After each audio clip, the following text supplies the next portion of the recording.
Welcome to WM classes.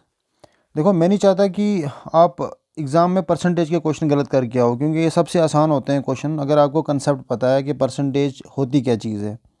तो इसको देखो, इसमें हम आज कवर क्या क्या करेंगे, पहले मैं उसका ओवरव्यू दे देता हूँ, फिर मैं आपको बेसिक से बताऊँगा और ये बहुत जल्दी हम इसको कवर कर लेंगे। परसेंटेज के जितने भी टॉपिक्स एग्ज़ाम में पूछे जाते हैं, सबसे पहले देखो, इस वीडियो को देखने के बाद आपको क्या समझ में आएगा। बेसिक तो समझ में आ ही जाएगा। उसके बाद हम देखेंगे इसकी एप्लीकेशंस, मतलब परसेंटेज की एप्लीकेशन कहाँ कहाँ पे यूज़ होती है। जैसे कि अगर एक टाइप की बात करें जो हम इस वीडियो में कवर करेंगे, कि अगर मैं किसी क्वांटिटी को, मतलब किसी भी क्वांटिटी के प्राइस को इंक्रीज़ या डिक्रीज़ कर रहा हूँ, तो ओवरऑल परसेंटेज कितना इंक्रीज़ या डिक्रीज़ होगा। ठीक है।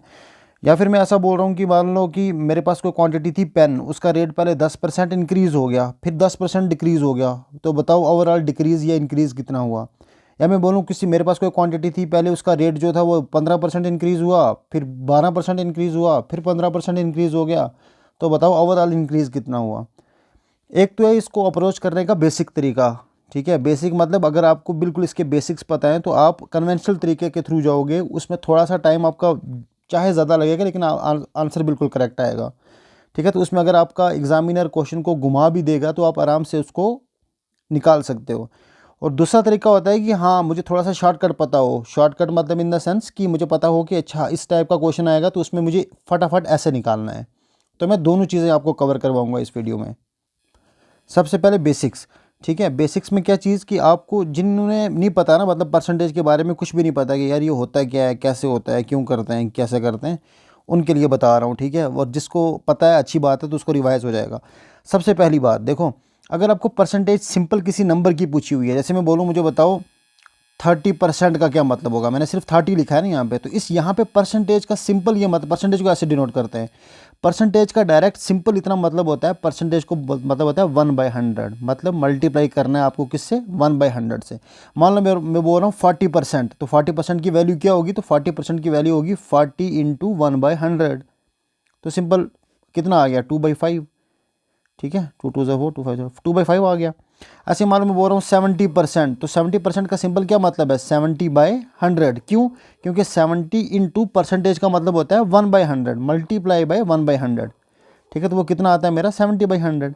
ऐसे मान लो मैं बोल रहा हूँ 60%, तो क्या मतलब हुआ 60/100। ठीक है, और दूसरी चीज़ इसमें याद रखना, देखो ऐसे मैं बोल रहा हूँ ना, मुझे बताना है कि 40% ऑफ 30। देखो ऊपर मैंने ये बात नहीं की थी, मैंने यहाँ पे सिंपल 40% का मतलब बता रहा था। जब आपको ये पता है कि 40% का मतलब क्या, तो आप इसको लिखोगे कैसे, 40/100। क्यों लिखते हैं, क्योंकि परसेंटेज का मतलब होता है 1/100 मल्टीप्लाई बाय 1/100, तो ये आ गया 40/100। ऑफ का मतलब होता है मल्टीप्लाई, आगे आ गया 30। तो मतलब अगर इस टाइप का आ जाए 40% ऑफ 30, तो डरना नहीं है। 40% का मतलब पता होना चाहिए। सिंपल परसेंटेज का मतलब होता है आपको मल्टीप्लाई बाय 1/100, बस इतना याद रख लो, आपके सारे क्वेश्चंस निकलने लग जाएंगे। ठीक है, तो 40% को मैंने लिखा 40/100 इंटू 30, तो आप मुझे सिंपल मल्टीप्लाई करना है। ठीक है, तो 4 चीज़ कितना आ गया 120/10, तो मतलब 0 0 कैंसिल, तो 12 निकल आया। मतलब 40% ऑफ 30 का आंसर कितना निकला, 12। अब देखना एक चीज़ याद होगी आपको, मल्टीप्लिकेशन में ना आप सीधे जाओ या उल्टे जाओ, मल्टीप्लिकेशन में फ़र्क नहीं पड़ता।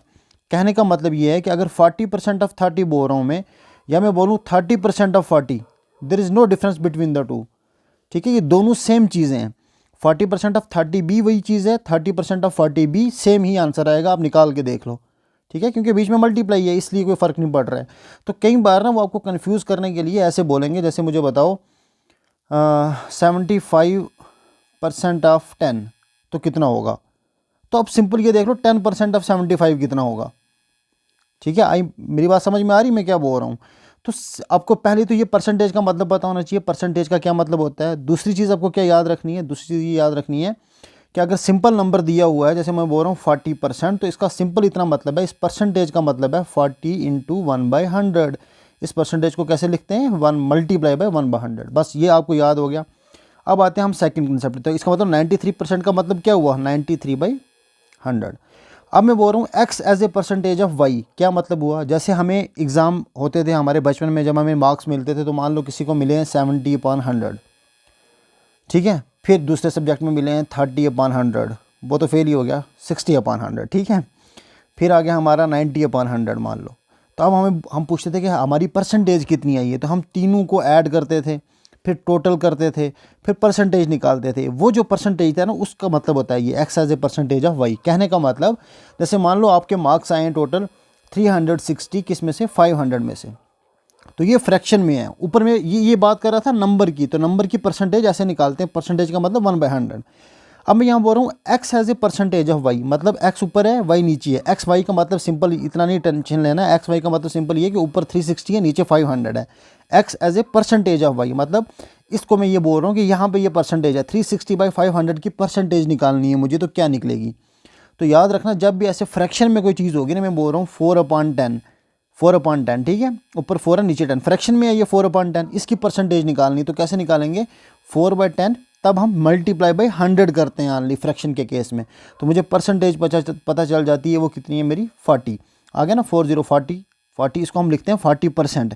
इस परसेंट का दोबारा वही मतलब है 1/100, लेकिन कहने का मतलब ये जब ऐसा करोगे तो दोबारा 4/10 पे पहुंच जाओगे। तो हम उल्टा कर रहे हैं। जब भी हम यहाँ पे 93 को परसेंटेज, ये जो 93% हम निकाल रहे थे ना, इसको देखो ये नंबर था, नंबर को हम फ्रैक्शन में चेंज कर रहे थे, ये फ्रैक्शन है 93/100। अब मैं बोल रहा हूँ फ्रैक्शन को अगर मुझे दोबारा परसेंटेज में चेंज करना हो तो मैं मल्टीप्लाई बाय 100 करूँगा ऑनली, तो मेरा ये 93 वापस आ जाएगा। आई होप आपको क्लियर हो रहा होगा मैं क्या बोल रहा हूँ। मैं सिंपल इतनी सी बात बोल रहा हूँ कि अगर आपको ऐसे दे के रखा है ना 70%, तो ये मेरे पास एक नंबर है, उसकी मुझे परसेंटेज निकालनी है। तो जब भी परसेंटेज निकालनी होती है, किसी नंबर को फ्रैक्शन में चेंज करना होता है, तो हम परसेंटेज में ऐसे लिखते हैं। परसेंटेज को मैंने लिखा 1/100, तो ये मेरा निकल गया 70/100।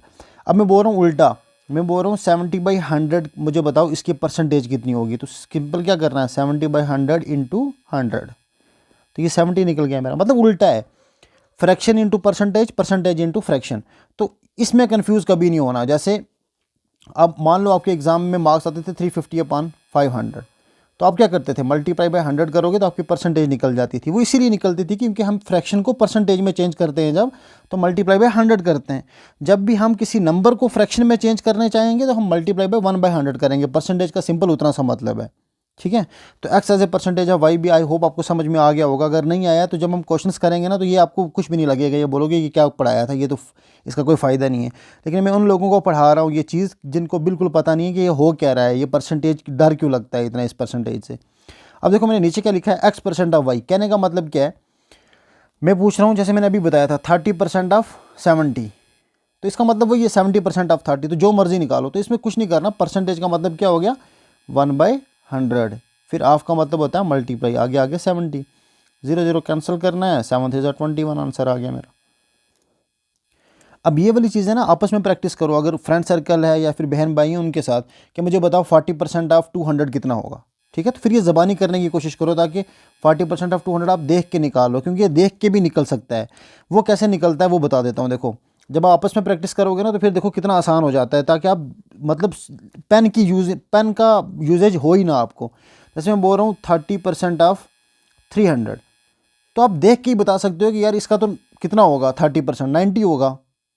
अब मैंने कैसे निकाला या 90, मैं बताता हूँ। देखो करना क्या है, जब भी हमें परसेंटेज निकालनी होती है ना, जैसे 40% ऑफ 10,000, 40% ऑफ 500, कुछ भी बोल दो आप, उसमें याद रखो जब भी परसेंटेज हमें पता है, परसेंटेज का मतलब होता है 1/100।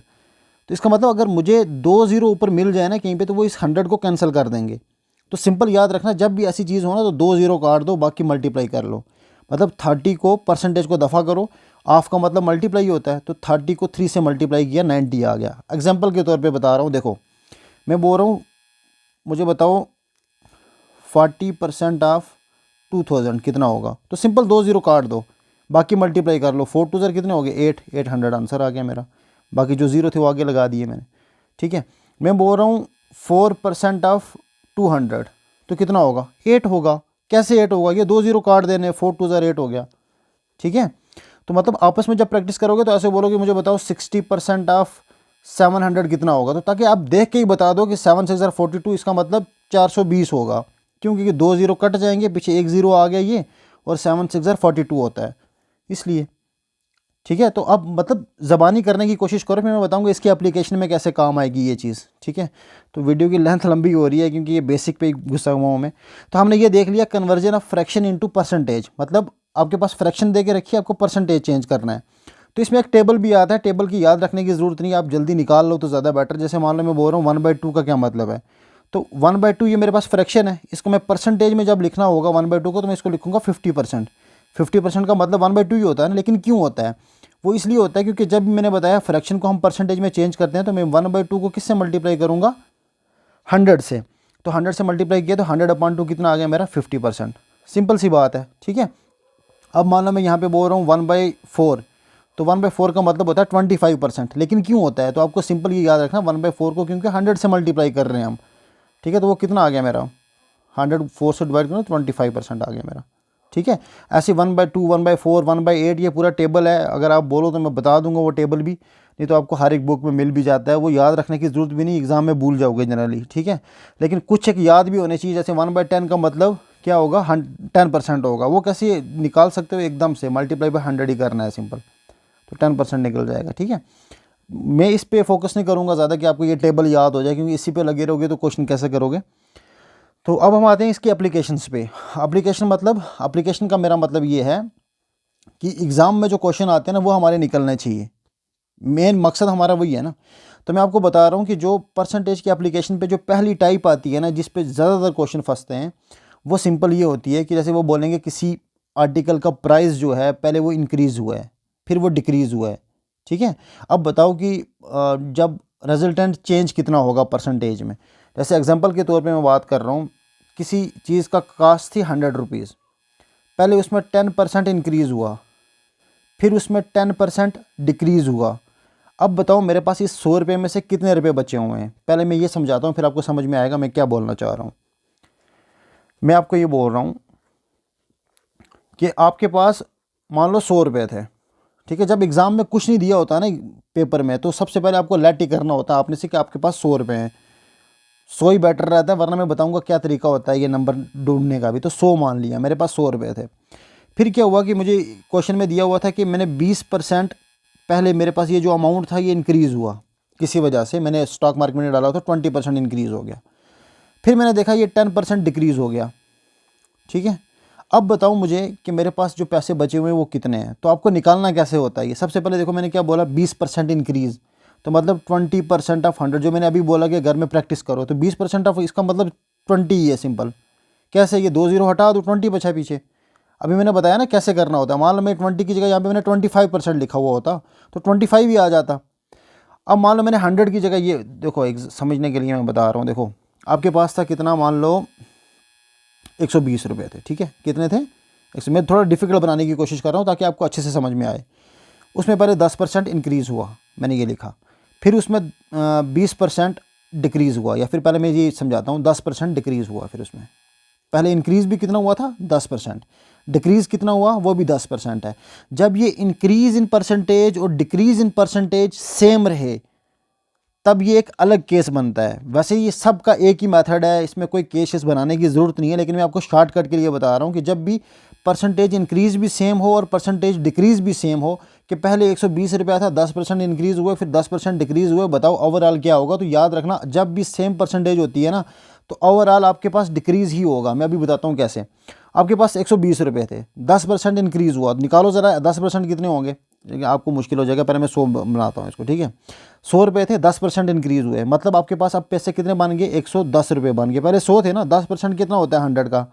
100 का 10% कितना हो गया? यहाँ पे निकालो ज़रा, 10% ऑफ 100, मैंने अभी बताया, प्रैक्टिस करो इसको। तो 2 ज़ीरो काट दो, के पीछे 10 ही बचेगा, लेकिन कर दो। देखो 10/100 इंटू 100, तो ये कैंसिल हो गया, तो मतलब 10 रुपये इंक्रीज़ हुए। तो 100 से कितने बन गए आपके पास अब? 110 रुपये। अब ये बोल रहा है कि 10% डिक्रीज़ हुए, लेकिन इसके थोड़ी हुए डिक्रीज़। अब डिक्रीज़ तो इस अमाउंट के होंगे ना, जो 110 रुपये बन गया आपके पास। पहले इंक्रीज़ हुए थे तो 110 रुपये बन गया, अब वो बोल रहा है कि डिक्रीज़ हो गए। डिक्रीज़ हो गया मतलब 110% का मुझे 10% निकालना है, तो मैं निकालूंगा 10% ऑफ 110। मैंने अभी बताया आसान क्या तरीका है, 2 ज़ीरो काट दो, पीछे 11 बच जाएगा, तो 11 आंसर आएगा आपका। आपको निकाल के बताता हूँ, 10/100 इंटू 110, ये 2 ज़ीरो और ये 2 ज़ीरो कैंसिल, पीछे 11 बच गया। तो इसका मतलब इसमें 11 रुपये कम हो गए। तो 110 रुपये में आप 11 रुपये कम करोगे तो पीछे 99 रुपीज़ बचेंगे। तो इसका मतलब अभी आप इसके पास कितने पैसे बचे हुए? 99। इसमें इसके पास शुरू में कितने थे? 100। पहले शुरू में 100 थे, 10% इंक्रीज़ हुआ, 110 हो गए, फिर 10% डिक्रीज़ हुआ, तो इसके पास 99 रुपीज़ बच गए। तो ओवरऑल तो डिक्रीज़ हुआ ना इस बेचारे के पास। लेकिन अब एग्ज़ाम में क्वेश्चन पूछा हो जाता है कि ओवरऑल परसेंटेज कितना डिक्रीज़ हुआ है। तो मैं कैसे निकालूंगा परसेंटेज डिक्रीज़? कैसे निकाला जाता है? मतलब 99/100 इंटू 100 मैं ऐसे ही करूँगा ना इसको, तो 99% डिक्रीज़ हो गया इसके पास, सॉरी 99% डिक्रीज़ नहीं होगा, मैं बताता हूँ देखो। अब परसेंटेज डिक्रीज़ निकालने के लिए हम क्या करते हैं, चेंज इन परसेंटेज, मतलब पहले उसके पास 100 रुपीज़ थे तो मतलब 100% थे, अब उसके पास कितने परसेंटेज है तो मैं चेंज कैसे निकालूंगा, 1 अपान उसके पास 100 थे इंटू 100। एक मिनट यार मैं गलत कर रहा हूँ, देखो यहाँ तक समझ में आया मैंने क्या आपको क्या बोला कि उसके पास पहले मान लो 100 रुपये थे, अब उसके पास कितने रुपीज़ बचे हुए हैं, 99 बचे हुए हैं। अब एग्जाम में अगर आपको ये पूछा जाए कि आपके उसके किसी के बंदे के पास 100 रुपये, इनिशियल उसके पास 100 रुपये थे, फिर बाद में उसके पास 99 रुपीज़ बच गए, तो क्या उसको परसेंटेज इंक्रीज़ हुआ कि डिक्रीज़ हुआ, तो मैंने क्या बताया था अभी कि ओवरऑल उसके पास परसेंटेज डिक्रीज़ होगा, यही बात याद रखना, ठीक है।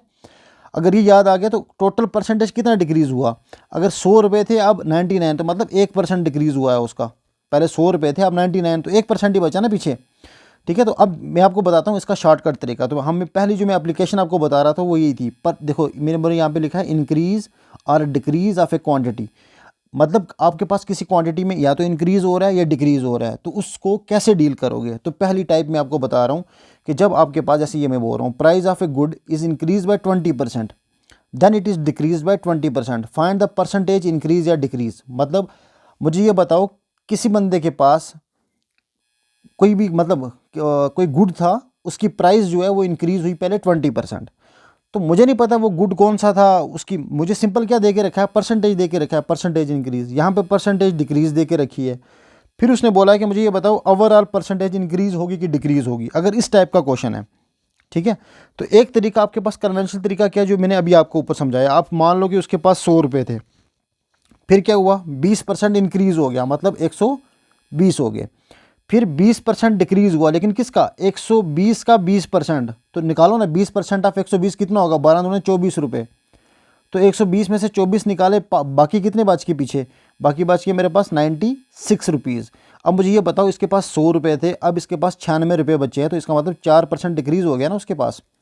तो जब उसके पास 4% डिक्रीज़ हो गया है, तो अब ये चीज़ देखो, एक तो मैंने कन्वेंशनल तरीके से निकाली, अगर आपको ये नहीं समझ में आ रहा है कि कन्वेंशनल तरीके से कैसे निकलता है, तो मैं आपको शॉर्टकट बताता हूँ। शॉर्टकट क्या है, शॉर्टकट सिंपली याद रखना, जब भी परसेंटेज इंक्रीज़ और डिक्रीज़ सेम हो रही है, तो आपको सिंपल क्या करना है, दोनों परसेंटेज को मल्टीप्लाई करना है, कहने का मतलब एक्स स्क्वायर करना है, ठीक है, ठीक है।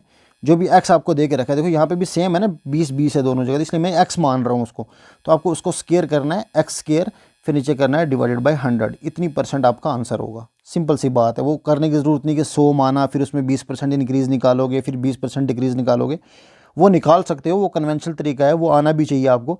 अगर नहीं आ रहा है तो शॉर्टकट ये है कि एक्स स्क्वायर अपॉन 100 लिख दो, सिंपल, मतलब एक्स मतलब क्या है, 20 का स्क्वायर कितना हो गया हमारा 400, तो 400 अपॉन 100, तो 0 कैंसिल, तो कितना बच गया, 4% आंसर आ गया आपका।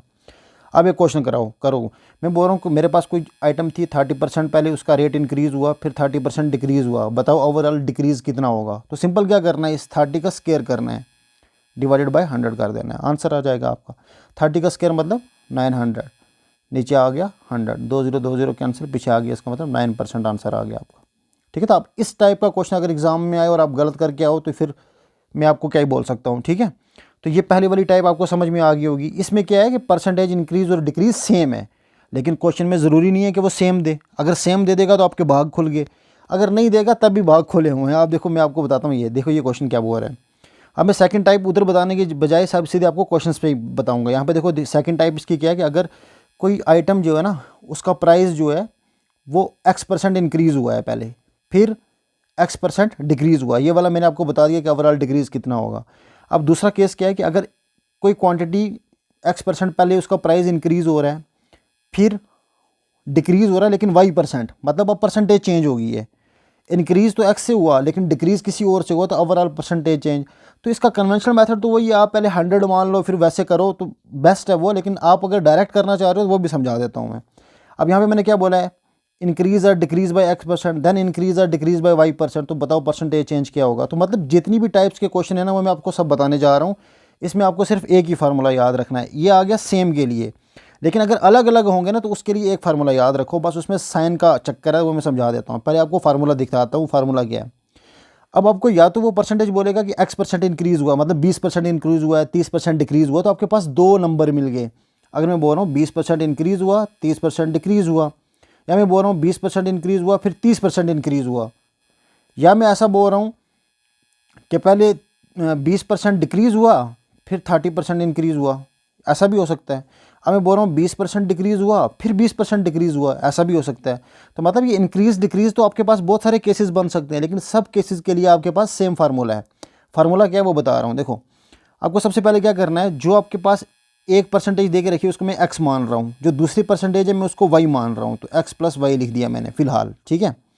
उसके बाद आपको मैं बीच में अभी साइन नहीं डालता, ठीक हो। एक तो आ गया आपका x, दूसरा आ गया आपका y, तो आपको एक x भी दे के रखा होगा, y भी दे के रखा होगा।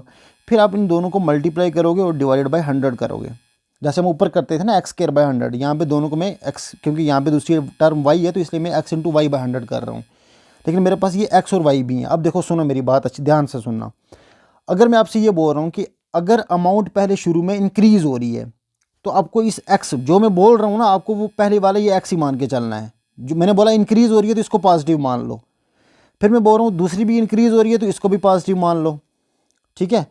फिर मैंने बोला कि ये बताओ कि ओवरऑल परसेंटेज में इंक्रीज़ कितना होगा, तो ये आपका प्लस ही आएगा, क्योंकि प्लस और प्लस क्या होता है, प्लस होता है। सिंपल ये बात याद रखना, ठीक है।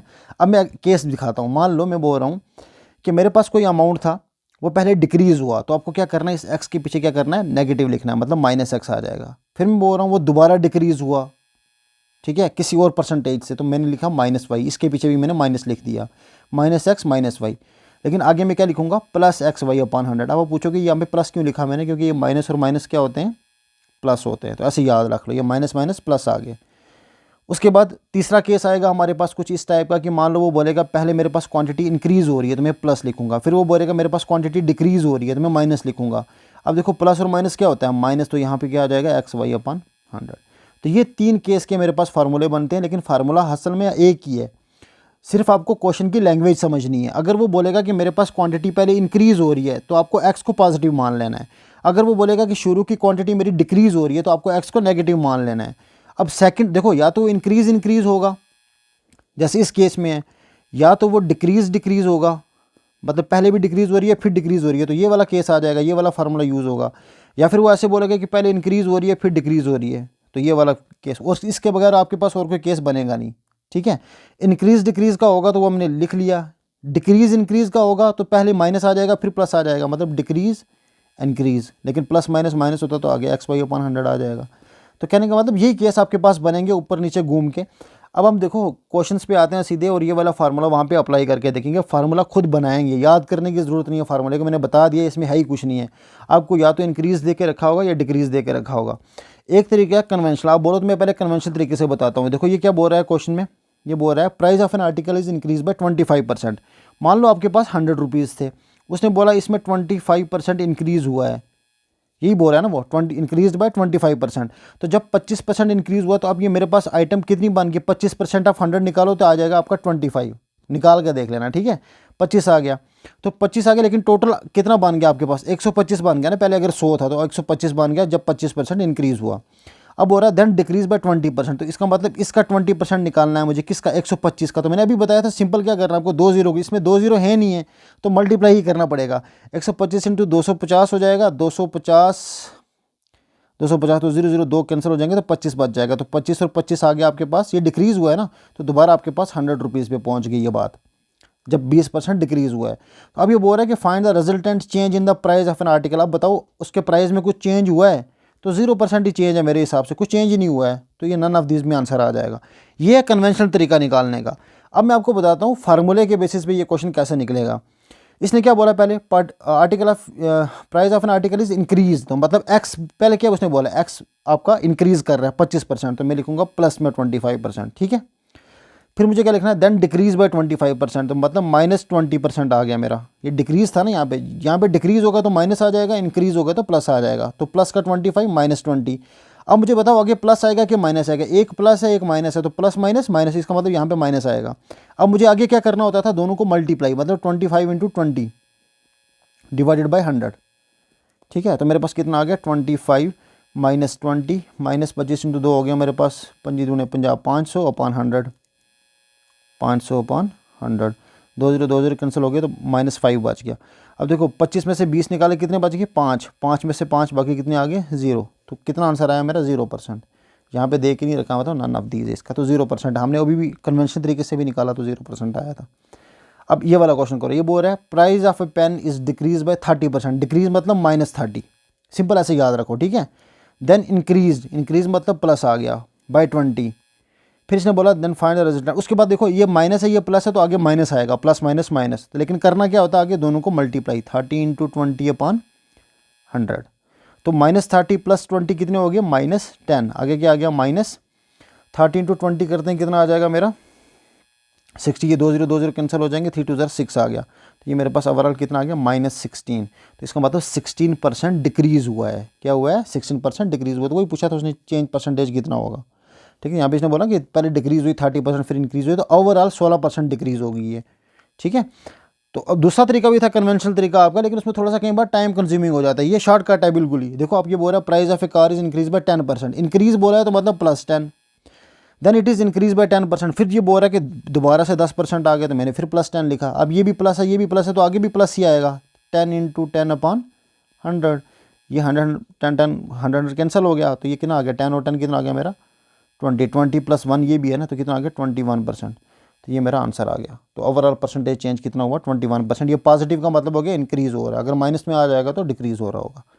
आई होप आपको यहाँ तक समझ में आ गया होगा, ठीक है। अब आता है केस, एक स्पेशल केस सुनो, ये बोल रहा है कि अगर कोई आइटम पहले मैंने बोला कि इंक्रीज़ हो रही है फिर वो दोबारा से इंक्रीज़ हो रही है, इसका तो हमारे पास फार्मूला है, लेकिन अगर बोल रहा है कि फिर दोबारा से इंक्रीज़ हो रही है तो उसके लिए क्या करेंगे हम, ठीक है। तो उसके लिए भी कुछ होना चाहिए ना हमारे पास। जैसे ये क्वेश्चन पढ़ो ज़रा, ये क्या बोल रहा है, इफ़ अ नंबर x, ये नंबर बोल रहा है कोई नंबर था मेरे पास x, आप 100 भी मान सकते हो, वो बोल रहा है is increase by 20% then by 30%, sorry इस टाइप के क्वेश्चन से आप पहले वो कन्वेंशनल तरीके से भी कर सकते हैं, नहीं तो मैं आपको फार्मूला भी बता देता हूँ। ये क्या बोल रहा था, ए नंबर x, कोई x नंबर है तो आप 100 मान लो आपने से x को। अब इसने क्या बोला, x मेरे पास 100 है, मान के चल रहा हूँ मैं, अभी है नहीं है, ठीक है। इज़ इंक्रीज बाय 20%, ये बोल रहा है इसको मैंने 20% इंक्रीज़ किया, तो मानो 20% का ऑफ 100 कितना होगा 20, निकाल के देख लो ना, 20% ऑफ 100 कितना होगा 20/100 × 100, 100 कैंसिल तो 20 आया ना, तो ये 20 रुपये निकल गए, लेकिन मेरे पास 100 थे पहले ही, तो 20% इंक्रीज़ हुआ है, तो 20 रुपये तो मिले ही मुझे, टोटल कितने हो गए 120। अब ये बोल रहा है देन बाय 30%, अब 120 का 30% भी निकालना है, 120 30% से दोबारा बढ़ा है। अब कैसे निकालेंगे 30% ऑफ 120, मैंने अभी आपको बताया था 2 0 काट दो, 12 3 36, तो इसका मतलब 36 रुपये और बढ़ गए हैं, तो 120 में 36 ऐड कर लो तो आ गया 156। अब ये बोल रहा है ये फाइनली इंक्रीज़ बाय 50%, इसको 50% से और इंक्रीज़ कर दिया हमने, तो इसको निकालो 50%, देखो इसमें 2 0 नहीं है तो इसलिए मैं वो 2 0 काट नहीं रहा हूँ, 50% ऑफ 156, ठीक है। तो ये कितना आ जाएगा 50/100 × 1, देखो इसमें टाइम लग रहा है थोड़ा सा, ज़्यादा नहीं लगेगा लेकिन थोड़ा सा, 5 2 10, तो ये मेरा कितना आ जाएगा, इसका हाफ़ करना था, सिंपल इतना करने की ज़रूरत नहीं, 50% का मतलब होता है 1/2, तो मतलब हाफ़ भी कर सकते थे आप, 156 का हाफ़ करेंगे तो आ जाएगा मेरा 75 76 77 78, ठीक है 78 आ गया मेरे पास, तो इसमें मतलब 156 में मैं क्या ऐड करूँगा 78, 13 234 आ गया, ठीक है। अब ये क्या बोल रहा है, इफ़ रिजल्टेंट नंबर इज़ 234, उसने पहले ही दे के रखा है कि 234 आया था ना मेरा भी, तो 234 है, find the value of x, तो x में पहले 100 मान के चला था तो मुझे तो पता है x मेरा 100 ही है। ये था कन्वेंशनल तरीका। अब मैं आपको बता रहा हूँ शॉर्टकट, जैसे मैंने ऊपर बताया था, ठीक है। इसमें आपको क्या करना होता है, अगर आपके पास नंबर 2 से ज़्यादा है, जैसे इसमें 2 से ज़्यादा आ गया ना, इसने बोला कि पहले 20% इंक्रीज़ हुआ, फिर 30 हुआ, फिर 40 हुआ, फिर 50, ऐसे करके कुछ भी दे सकता है वो, तो आपको सिंपल क्या करना है, जितनी बार वो देगा उतनी बार 100 लिखो। पहले इसने 3 बार दे के रखा तो मैंने 3 बार 100 लिख दिया, फिर जो मेरी, ये याद रखना, देखिए ये लिख दिया आपने। अब देखो इस साइड पे आप लिखो आपकी जो इनिशियल अमाउंट है अपॉन फाइनल अमाउंट, ये उसका फार्मूला है, initial amount upon final amount. आपके पास मान लो इनिशियल में जैसे मैंने बोला कि 100 रुपये थे मेरे पास, और फाइनल में यहाँ पे कितने आ गए हैं 234 आ गए हैं, है ना मेरे पास इनिशियल और फाइनल। ये एग्जाम में आपको नहीं दे के रखे होंगे, तभी जैसे इसमें पूछ के रखा है find the value of x, तो इसमें ये इनिशियल वैल्यू तो पूछ रहा है मेरे से आई, फाइनल वैल्यू इसने दे के रखी है कि 234 होगा, मतलब मुझे यहाँ पे आई पूछ रहा था, आई अपॉन एफ का मैं फार्मूला बता रहा हूँ आपको। तो जितनी बार उसने दिया है, उसने बोला 20% 30% 50%, तो 3 बार दिया है, तो मैंने 3 बार लिख दिया 100 100 100। अब इस 100 को, मतलब इसकी वैल्यू को मैंने 100 क्यों लिखा मैं वो बता रहा हूँ। अब मैं करना क्या है कि जो मेरे पास परसेंटेज इंक्रीज़ हो रहा है ना, मैं वो लिख रहा हूँ। जैसे इसने शुरू में क्या बोला है 20% इंक्रीज़ हुआ है, तो मैं यहाँ पे लिखूँगा 100 + 20, फिर बीच में मल्टीप्लाई ही आएगा, फिर क्या आ जाएगा 100 प्लस ये लिखा ना इसने देन बाय 30%। अगर डिक्रीज बोल रहा होगा तो मैं 100 माइनस लिख दूंगा, लेकिन ये बोल रहा है इंक्रीज बाय 30%, तो प्लस आ गया 30। ठीक है, फिर इसने बोला फाइनली इंक्रीज बाय 50%, तो फिर दोबारा मल्टीप्लाई बाय आ गया मेरा 100 प्लस 50। अब मुझे सिंपल इसका आंसर निकालना है, मैं बताता हूँ आपको कैसे निकलेगा। देखो आपके पास फार्मूला समझ में आ गया, करना गया फार्मूले में initial upon final value is equal to जितनी बार आपको वैल्यू दे के रखी है उतनी बार 100 लिखो, तीनों को मल्टीप्लाई करो डिवाइडेड बाय नीचे इसी 100 में जो ऊपर लिखा हुआ है उसी में जितनी परसेंटेज दे के रखी है वो प्लस करो, नीचे यहाँ पे उतनी प्लस करो, यहाँ पे उतनी प्लस करो। तो मेरे पास वैल्यू क्या आई 100 इंटू 100 इंटू 100, ये कितना हो गया 1 2 3 4 5 6 0 आ गया ऊपर। नीचे देखो 100 और 20 कितने हो गए 120, मल्टीप्लाई आ गया 130, मल्टीप्लाई बाय आ गया 150। तो ये कितना आ गया मेरा, देखो ये 3 0 और ये 3 0 मेरे हो गए कैंसिल, पीछे बच के मेरे पास ऊपर 1000 और नीचे मेरे पास कितना बचा है 12 इंटू 13 इंटू 15। आई होप आपको यहाँ तक क्लियर हो गया होगा। अब देखो मुझे निकालना क्या था, आई निकालना था, नहीं इनिशियल वैल्यू मुझे निकालनी थी, फाइनल मुझे दे के रखी थी उसने, इनिशियल अपॉन फाइनल, वो मेरी वैल्यू कितनी आ गई 1000 अपॉन 12 इंटू 13 इंटू 15। तो फाइनल वैल्यू आपको क्या दे के रखी है वो यहाँ पे पुट कर दो। फाइनल वैल्यू इसने दे के रखी है 234। तो इनिशियल वैल्यू मेरी कितनी आ जाएगी, सिंपल आपको क्रॉस मल्टीप्लाई करना है, तो इनिशियल वैल्यू आपकी आ गई 1000। इसके कैलकुलेशन में आपको थोड़ा सा टाइम लगेगा लेकिन गलत होने के चांसेस बिल्कुल भी नहीं है। ठीक है, अपॉन आ गया 12 इंटू 13 इंटू 15, इसको उड़ाते हैं 12 से, 2 6 12, 2 11 22, 14 7 दूने 14, ठीक है 117। और यहाँ पे इसको उड़ाते हैं 5 से, 5 3 15, 5 2 10, तो ये आ गया 200। ठीक है, इसको उड़ाएंगे दोबारा से, ये आ जाएगा मेरा 3, उसे एकदम मल्टीप्लाई हो जाना चाहिए था, 13 इंटू 3 से 13 9 कितना होगा, हाँ ये सिंपल सा है। देखो 3 1 3 लिखा मैंने, 3 2 6 किया और यहाँ पे मेरे पास आ गया 100। अब देखो ये आ गया मेरे पास कितनी वैल्यू आ गई 100 इंटू 117 अपॉन 9 इंटू 13, 9 इंटू 13 होता है 117, तो 117 कैंसिल, पीछे 100 बच गया, तो मेरे पास 100 की वैल्यू आ गई। एक तरीका तो ये था। दूसरा मैंने आपको कन्वेंशनल तरीका भी बताया कि परसेंटेज इंक्रीज डिक्रीज कैसे निकालते हैं। 3 में आ जाएगा तो थोड़ा कैलकुलेशन लेंथी हो जाएगा, लेकिन फार्मूला सिंपल सा है। और उसको छोड़ के बाकी जितने भी खासकर इस टाइप में क्वेश्चन आएंगे ना कि पहले इतना इंक्रीज़ हो रहा है फिर इतना डिक्रीज़ हो रहा है तो रिजल्टेंट बताओ, तो ये आराम से निकाल सकते हो। और कन्वेंशनल तरीका बिल्कुल आसान है, मतलब आपको देखो प्रैक्टिस करनी है। ये सारी की सारी परसेंटेज में ना आपस में बैठ के परसेंटेज का करोगे। जैसे मैं बोल रहा हूँ 30% ऑफ 700 कितना होगा, तो देख के बताओ कि सीधा 7 से 21 210 की बात कर रहे हो आप। ठीक है, मैं बोल रहा हूँ 40% ऑफ 900, तो सिंपल 9 को 4 से मल्टीप्लाई करना है, कितना आ जाएगा 360, क्योंकि 2 0 उड़ जाएंगे तो 360 आंसर आ गया।